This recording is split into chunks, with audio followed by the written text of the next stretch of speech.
Number କୌଣସି ମୂଳଧନର 5% ହାରରେ 3 ବର୍ଷର ସରଳ ସୁଧ 540 ଟଙ୍କା। ସେହି ମୂଳଧନର ସମାନ ସୁଧ ହାରରେ ଓ ସମାନ ସମୟରେ ଚକ୍ରବୃଦ୍ଧି ସୁଧ କେତେ ହେବ? ତାହେଲେ ପ୍ରଶ୍ନରେ ଦେଇଛି କ'ଣ? ସୁଧର ହାର 5%, ସମୟ ଦେଇଛି 3 ବର୍ଷ, ସରଳ ସୁଧ ଆଇ ଦେଇଛି 540 ଟଙ୍କା। ସେଥିରୁ ଆମେ ମୂଳଧନ କେତେ ଜାଣିପାରିବା। ତାପରେ କ'ଣ କରିବା? ସେହି ମୂଳଧନର ସମାନ ସୁଧ ହାରରେ ଓ ସମାନ ସମୟରେ ଚକ୍ରବୃଦ୍ଧି ସୁଧ କେତେ ଆମେ ନିର୍ଣ୍ଣୟ କରିବା। କାରଣ ମୂଳଧନ ବାହାର କରିବା, ସୁଧର ହାର ସେଇ 5%, ସମୟ 3 ବର୍ଷ, ତାହେଲେ ସେଥିରୁ ଆମେ ସମୂଳ ଚକ୍ରବୃଦ୍ଧି ସୁଧ କେତେ ହେବ ନିର୍ଣ୍ଣୟ କରିବା। ତାପରେ ଚକ୍ରବୃଦ୍ଧି ସୁଧ କେତେ ହେବ ଆମେ ଜାଣିପାରିବା। ମନେକର ମୂଳଧନ ସମାନ P ଟଙ୍କା, ସୁଧର ହାର R% ସମାନ 5%, ସମୟ T ସମାନ 3 ବର୍ଷ, ସରଳ ସୁଧ I ସମାନ 540 ଟଙ୍କା। ଆମେ ଜାଣୁ I ସମାନ PRT ବିଭକ୍ତ 100। ଦିସ୍ ଇମ୍ପ୍ଲାଇଜ୍ P କେତେ ହେବ? 100 ଗୁଣନ I ବିଭକ୍ତ RT, 100 ଗୁଣନ I ବିଭକ୍ତ RT। ଦିସ୍ ଇମ୍ପ୍ଲାଇଜ୍ P ସମାନ 100 ଗୁଣନ I ଜାଗାରେ କେତେ ଲେଖିବା? 540 ବିଭକ୍ତ R ଜାଗାରେ ଲେଖିବା 5 ଗୁଣନ T ବଦଳରେ ଲେଖିବା 3। ବର୍ତ୍ତମାନ ଆମେ କଟାକଟି କରିବା। ଏ 3 କେ 3, 540କୁ ଯଦି ଆମେ 3 ଦ୍ୱାରା ଭାଗ କରିବା କେତେ ହେବ? 3 କେ 3, 5ରୁ 3 ଗଲେ 2, ଓହ୍ଲେଇଲା 4, 24 ହେଲା। 3 ଅଷ୍ଟା 24, 24ରୁ 24 ଗଲେ 0, ଓହ୍ଲେଇଲା 0, ହେଲା 0, 3 0 0, ଇଏ ହେଲା 180। ଇଏ 5 କେ 5, 180କୁ 5 ଦ୍ୱାରା ଭାଗ କଲେ କେତେ ହେବ? 5 3 15, 18ରୁ 15 ଗଲେ 3, ଓହ୍ଲେଇଲା 0, 30 ହେଲା। 530 ସମାନ 100 ଗୁଣନ 36 କେତେ ହେବ? 3600। ତାହେଲେ ମୂଳଧନ ହେଉଛି 3600 ଟଙ୍କା। ପୁନଶ୍ଚ ମୂଳଧନ P ସମାନ 3600 ଟଙ୍କା, ସୁଧର ହାର R% ସମାନ ସେଇ 5%, ସମୟ ସମାନ 3 ବର୍ଷ।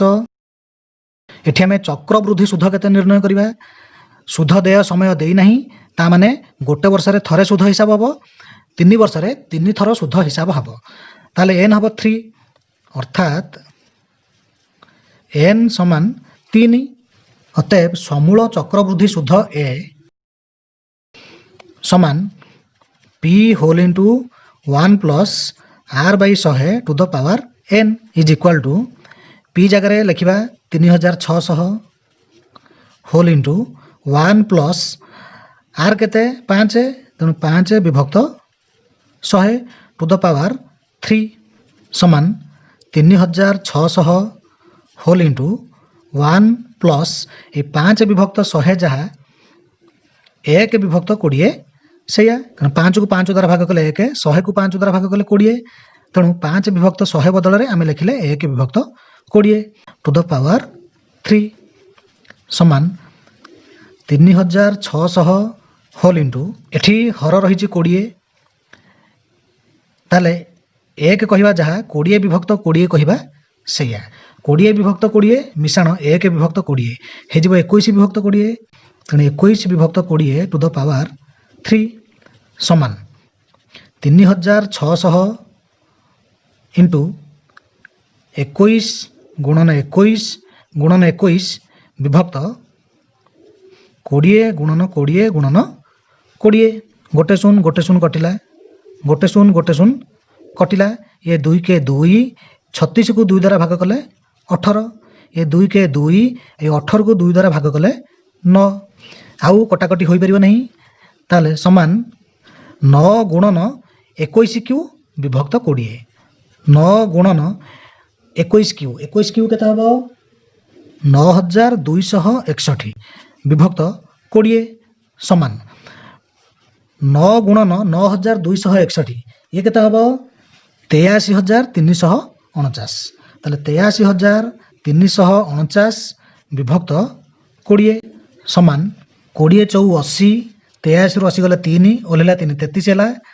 20 କେ 20, 33ରୁ 20 ଗଲେ 13 ଓହ୍ଲେଇଲା 4 134 20 100 120 ତାହେଲେ 134 ରୁ 120 ଗଲେ କେତେ 14 ଓହ୍ଲେଇଲା 9 ହେଲା 149 20 7 140 149 ରୁ 140 ଗଲେ 9 9 ବଳିଲା ଶୂନ ଦଶାଂଶ ଓହ୍ଲେଇବ ବର୍ତ୍ତମାନ ଉତ୍ତର ଦଶାଂଶରେ ଆସିବ ତେଣୁ ଦଶମିକ ଚିହ୍ନ ଦେଲେ 9 ବଳିଥିଲା ଶୂନ ଦଶାଂଶ ଓହ୍ଲେଇଲା ହେଲା 90 ଦଶାଂଶ 90 ଦଶାଂଶକୁ ଯଦି 20 ଦ୍ୱାରା ଭାଗ କରିବା କେତେ ପଡ଼ିବ 4 ଦଶାଂଶ ଭାଗ ପଡ଼ିବ କାରଣ 20 ଚଉ 80 90 ଦଶାଂଶରୁ 80 ଦଶାଂଶ ଗଲେ ରହିବ 10 ଦଶାଂଶ ଓହ୍ଲେଇବ ଶୂନ ଶତାଂଶ ତାହେଲେ କେତେ ହେଇଯିବ 100 ଶତାଂଶ ହେଇଯିବ ତେଣୁ 100 ଶତାଂଶକୁ 20 ଦ୍ୱାରା ଭାଗ କଲେ ଆସିବ 5 ଶତାଂଶ ତାହେଲେ ସମୂଳ ଚକ୍ରବୃଦ୍ଧି ସୁଧ ଏ କେତେ ହେଲା 4167.45 ଟଙ୍କା ଏଠି ଟଙ୍କା ଲେଖିଦେବା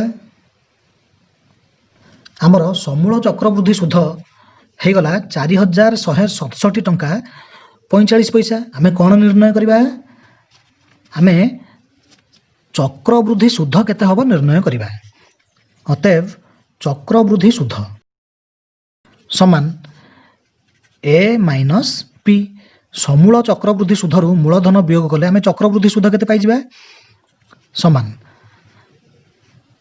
ଏ ଜାଗାରେ ଲେଖିବା 4167 ଟଙ୍କା 45 ପଇସା ତେଣୁ 4167.45 ଟଙ୍କା ମାଇନସ୍ ମୂଳଧନ କେତେ 3600 ଟଙ୍କା ସମାନ 45 ପଇସାରୁ କିଛି ପଇସା ବିୟୋଗ ହେବ ନାହିଁ ତେଣୁ ସେଇ 45 ପଇସା ରହିବ 7 ରୁ 0 ଗଲେ 7 6 ରୁ 0 ଗଲେ 6 1 ରୁ 6 ଯିବନି ଧାର ଆସିଲା 11 11 ରୁ 6 ଗଲେ 5 ତାହେଲେ ଏଠି ରହିଲା 3 3 ରୁ 3 ଗଲେ 0 ତାହେଲେ ଚକ୍ରବୃଦ୍ଧି ସୁଧ କେତେ ହେଲା 567 ଟଙ୍କା 45 ପଇସା ବା 567.45 ଟଙ୍କା ଅତଏବ ନିର୍ଣ୍ଣୟ ଚକ୍ରବୃଦ୍ଧି ସୁଧ 567.45 ଟଙ୍କା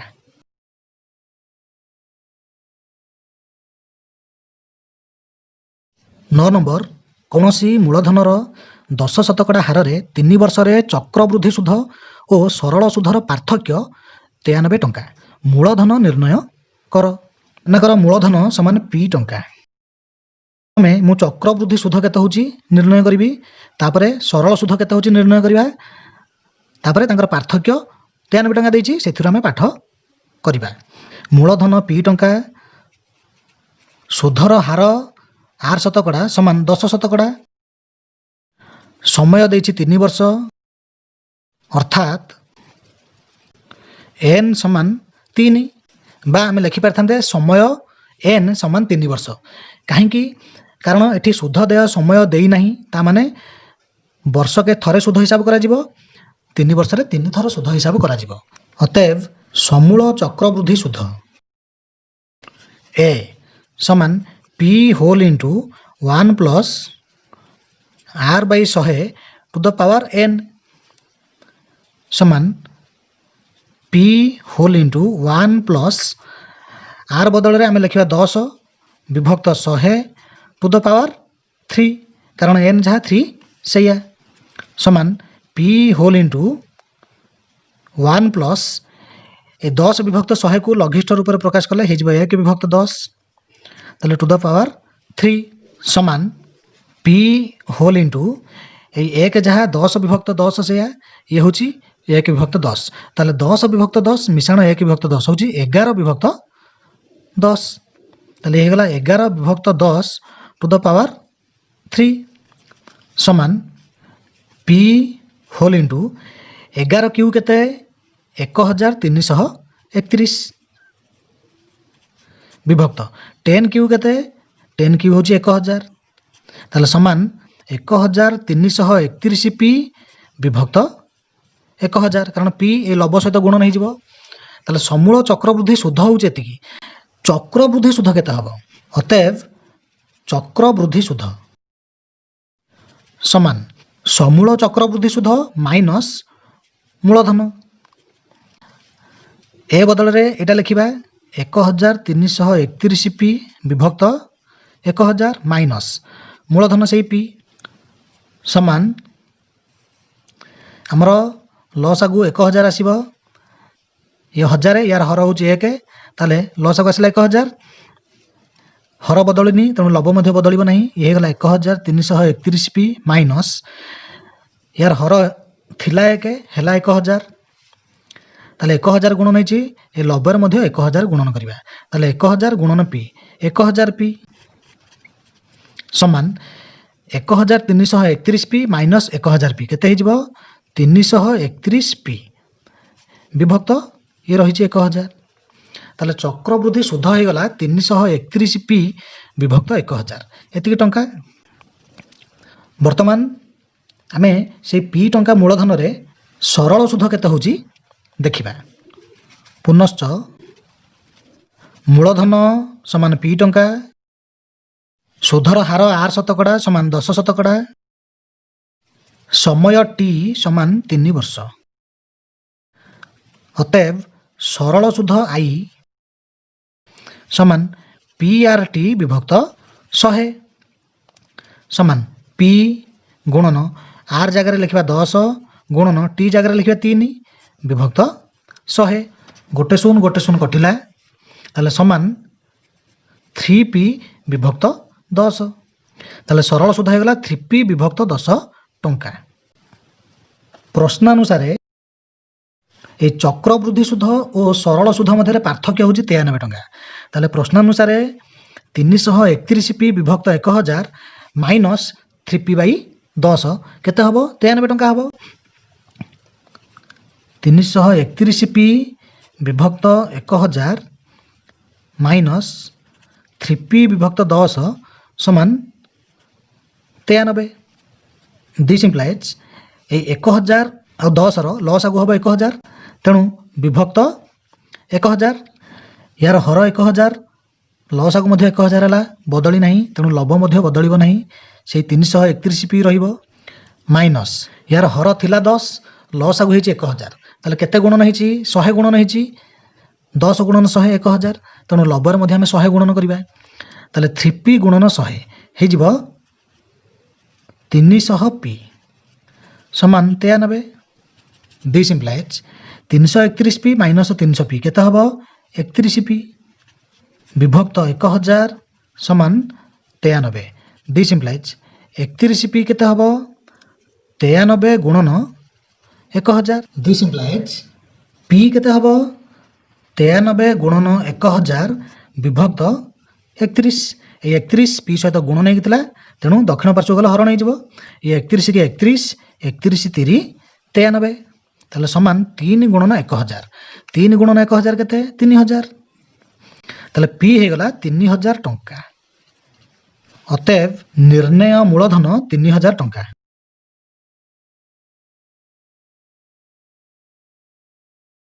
10 नंबर सुध 6 मास अंतर रे देय वार्षिक 12.5 शतकड़ा हार रे 2560 टंकार 1.1 विभक्त 2 वर्षर समूल चक्रवृद्धि सुध निर्णय कर। एठी सुध 6 मास अंतर रे देय ता माने 6 मासरे थरे सुध हिसाब करी मूलधन रे जमा करा जिवो तेणु एभली क्षेत्र रे आमे 6 मासर सुधर हार केते निर्णय करिवा ताहा ही हबो आम पई आर देइछि कोन वार्षिक सुध हार 12.5 शतकड़ा ताले आमे एठी लिखिबा वार्षिक सुध हार समान 12.5 शतकड़ा समान 125 विभक्त 10 शतकड़ा समान 125 को 5 द्वारा भाग कले 25 विभक्त ए 10 को 5 द्वारा भाग कले 2 ताले ये गला 25 विभक्त 2 शतकड़ा। जेहेतु सुध देय समय 6 मास ताले आमे 6 मासर सुधर हार केते निर्णय करिबा। अतएव 6 मासर सुध हार समान वार्षिक सुध हार ता माने 12 मासर सुध हार 12 मासर सुध हार जेतिकी 6 मासर सुध हार तार अधा हो जिवो कारण 12 मास हो गला 6 मास केमिति हैला 12 मास को 2 द्वारा भाग करा जायछि ताले ए दक्षिण पार्श्व को मध्य आमे 2 द्वारा भाग करिबा ताले 25 विभक्त 2 हरण 2 कहवा जहाँ गुणन 1 विभक्त 2 कहवा से ताले एतिक शतकड़ा हो जिवो समान 25 विभक्त 4 शतकड़ा। ये 6 मासर सुध हार को आमे 8 शतकड़ा बोली नबा ताले 8 शतकड़ा आम पई 25 विभक्त 4 शतकड़ा। एठी आमे 1.1 वर्षर समूल चक्रवृद्धि सुध निर्णय करिबा। ताहले 1.1 वर्ष ये केते मास होउची देखिबा।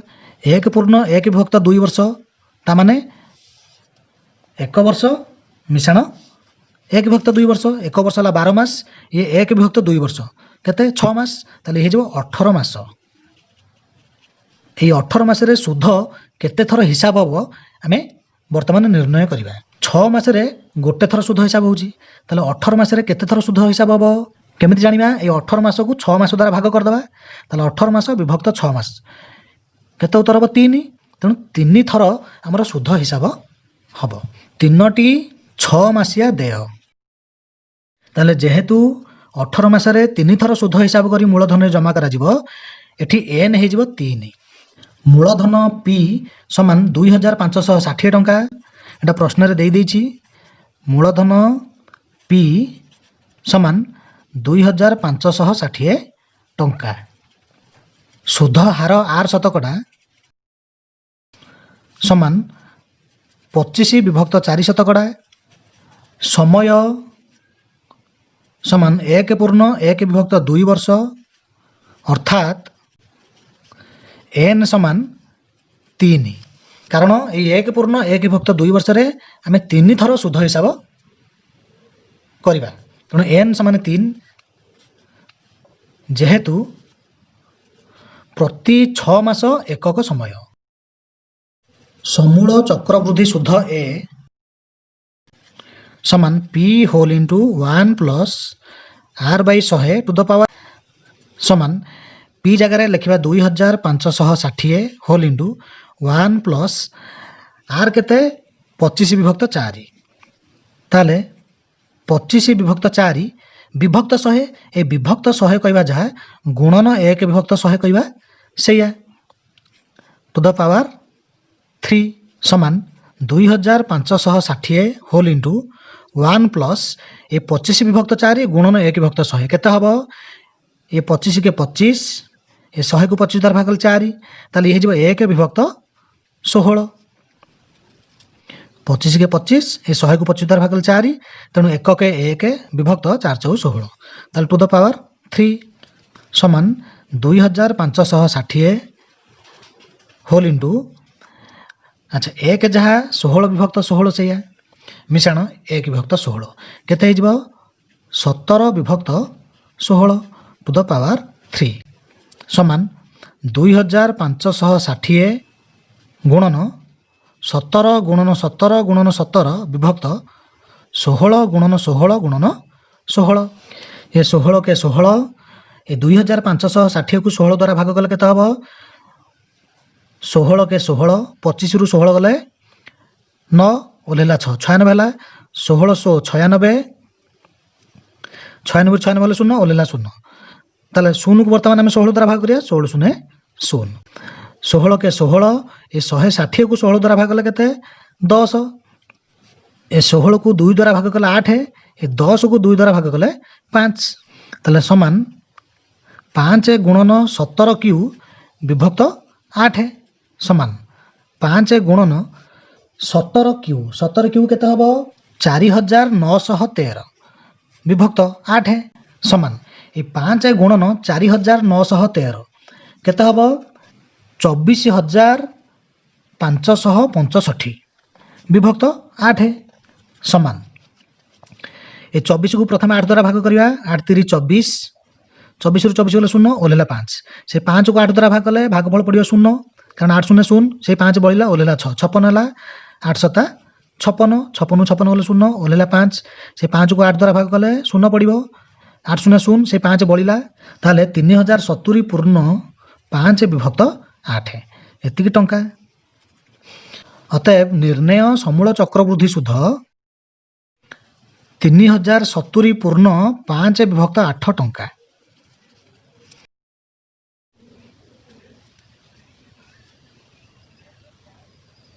11 नंबर सुध 6 मास अंतर देय वार्षिक 14 शतकड़ा हार 5000 टंकार 1.1/2 वर्षर चक्रवृद्धि सुध निर्णय कर। ताले एठी सुध देय समय 6 मास देछि तेणु ବାର୍ଷିକ ସୁଧର ହାର 14% ଆମ ପାଇଁ ଆର୍ ହେବ ନାହିଁ। ଆମେ 6 ମାସର ସୁଧର ହାର ଯେତିକି ସେତିକିକୁ ଆମେ ଆର୍ ଶତକଡ଼ା ବୋଲି ନେବା। ବାର୍ଷିକ ସୁଧ ହାର ସମାନ 14%। ଅତଏବ 6 ମାସର ସୁଧ ହାର ସମାନ 12 ମାସର ସୁଧ ହାର ହେଲା 14%। ଏଠି ଲେଖିଲେ 6 ମାସର ସୁଧ ହାର, ତାହେଲେ 12 ମାସ ହେଇଗଲା 6 ମାସ। ତାହେଲେ କେମିତି ହେଲା? 12 ମାସକୁ 2 ଭାଗ କରିଦିଆଯାଇଛି। 12 ମାସ ବିଭକ୍ତ 2, ଯାହାଫଳରେ 6 ମାସ ହେଲା। ତେଣୁ ଏ 14%କୁ ମଧ୍ୟ ଆମେ 2 ଭାଗ କରିଦେବା। ତାହେଲେ 14 ବିଭକ୍ତ 2% ସମାନ 7%। ତାହେଲେ ଆମ ପାଇଁ ଆର୍ ଶତକଡ଼ା ହେବ 7%। ସମୟ ଦେଇଛି 1.1 ବର୍ଷ। 1.1 ବର୍ଷ ସମାନ 2 1 3। ତାହେଲେ ହେଇଯିବ 3/2 ବର୍ଷ। ବର୍ଷକୁ ଆମେ ମାସରେ ପ୍ରକାଶ କଲେ କ'ଣ କରିବା? 12 ଗୁଣନ କରିବା, କାରଣ 1 ବର୍ଷ ହେଉଛି 12 ମାସ। ତାହେଲେ 3/2 ବର୍ଷ କେତେ ହେବ? 3/2 ଗୁଣନ 12 ମାସ। 3/2 ଗୁଣନ 12 ମାସ। ଏ 2 2, ଏ 12କୁ 2 ଦ୍ୱାରା ଭାଗ କଲେ 6, 212 ହେଲା। ବର୍ତ୍ତମାନ 3 ଗୁଣନ 6 ମାସ କେତେ ହେଇଗଲା? 18 ମାସ। ସୁଧ ଦେୟ ସମୟ ଦେଇଛି 6 ମାସ। ତାହେଲେ 6 ମାସରେ ଥରେ ସୁଧ ହିସାବ ହେବ। 18 ମାସରେ କେତେ ଥର ସୁଧ ହିସାବ ହେବ? 6 ମାସଟା ହେଇଗଲା 18 ମାସ। ତାହେଲେ ମାସ ହେଇଗଲା 3 ଗୁଣ। ତେଣୁ 1 ଥରଟା ହେଇଯିବ 3 ଥର। ତାହେଲେ 18 ମାସରେ 3 ଥର ସୁଧ ହିସାବ ହେବ। ତେଣୁ 3ଟି 6 ମାସିଆ ସୁଧ ଦେୟ। ମୂଳଧନ ପି ସମାନ 5,000 ଟଙ୍କା। ସୁଧ ହାର ଆର୍ ଶତକଡ଼ା ସମାନ 7%। ସମୟ ସମାନ 1.1 ବର୍ଷ, ଅର୍ଥାତ୍ n ସମାନ 3। କାହିଁକି? ଯେହେତୁ ପ୍ରତି 6 ମାସ ଏକକ ସମୟ। ସମୂଳ ଚକ୍ରବୃଦ୍ଧି ସୁଧ ଏ ସମାନ P whole into 1 plus r/100n ସମାନ ପି ଜାଗାରେ ଲେଖିବା 5,000 ହୋଲ୍ ଇଣ୍ଟୁ 1 ପ୍ଲସ୍ r ଜାଗାରେ ଲେଖିବା 7 ବିଭକ୍ତ 100 ସମାନ 5,000 ହୋଲ୍ ଇଣ୍ଟୁ ଏଇ 1 ଯାହା 100 ବିଭକ୍ତ 100 ସେଇଆ। ତାହେଲେ 100 ବିଭକ୍ତ 100 ମିଶାଣ 7 ବିଭକ୍ତ 100 କେତେ ହେଇଯିବ? 107 ବିଭକ୍ତ 100 ଏଠି 2ଟି ଶୂନ, ଏଠି 2ଟି ଶୂନ କଟିଗଲା। 1 ଶୂନ 1 ଶୂନ କଟିଲା। ତାହେଲେ ସମାନ 5 ଗୁଣନ 107 କ୍ୟୁ ବିଭକ୍ତ 100 ଗୁଣନ 10। ତାହେଲେ 5 ଗୁଣନ 107ର କ୍ୟୁ କେତେ ହେବ? 12,25,043 ବିଭକ୍ତ 100 ଗୁଣନ 10। 100 ଗୁଣନ 10 ହେଉଛି 1,000 ସମାନ 5 ଗୁଣନ 12,25,043। ଇଏ କେତେ ହେବ? 61,25,215। 61,25,215 ବିଭକ୍ତ 1,000 ସମାନ।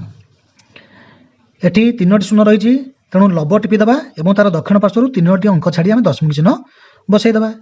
ତାହେଲେ 6,1,2,5,2,1,5 ଏଟା ଲେଖିଦେଲେ। ଡାହାଣ ପଟୁ 3ଟି ଅଙ୍କ ଛାଡ଼ି ଦଶମିକ ଚିହ୍ନ ଦେଲେ। ତାହେଲେ ଏତିକି ଟଙ୍କା ହେଇଗଲା। ଏଟା ହେଉଛି ସମୂଳ ଚକ୍ରବୃଦ୍ଧି ସୁଧ। ପଇସା ଘରେ ଆମେ 2ଟି ଅଙ୍କ ରଖିବା। ତେଣୁ କ'ଣ କରିବା? ଏହାର ଆସନ୍ନ ମାନ ଲେଖିଦେବା। ଟ 6,125 ଦଶମିକ, ଏଠି 2 ରହିଛି 2 ଲେଖିଦେବା। ଏଠି 5 କିମ୍ବା 5ରୁ ଯଦି ଅଧିକ ରହିବ ତାହେଲେ ତାର ପୂର୍ବବର୍ତ୍ତୀ ଅଙ୍କଟି 1 ବଢ଼ିଯିବ। ଏଠି 5 କିମ୍ବା 5ରୁ ଅଧିକ ରହିଲେ ଆସନ୍ନ ମାନ ନିର୍ଣ୍ଣୟ କଲାବେଳେ କ'ଣ କରାଯାଏ? ଇଏ କଟିଯିବ, କିନ୍ତୁ ତାର ପୂର୍ବବର୍ତ୍ତୀ ଅଙ୍କଟି 1 ବଢ଼ିଯିବ। ଯଦି 5ରୁ କମ୍ ଥାନ୍ତା ତାହେଲେ କେବଳ ଆକୁ ଆମେ କାଟି ଦେଇଥାନ୍ତେ। ତାହେଲେ 5 କିମ୍ବା 5ରୁ ଅଧିକ ରହିଛି, ତେଣୁ ଏଇ ଅଙ୍କଟିରେ ଆମେ 1 ଯୋଗ କରିବା। କେତେ ହେବ? ତାହେଲେ ଏଇଟା 2 ହେଇଯିବ।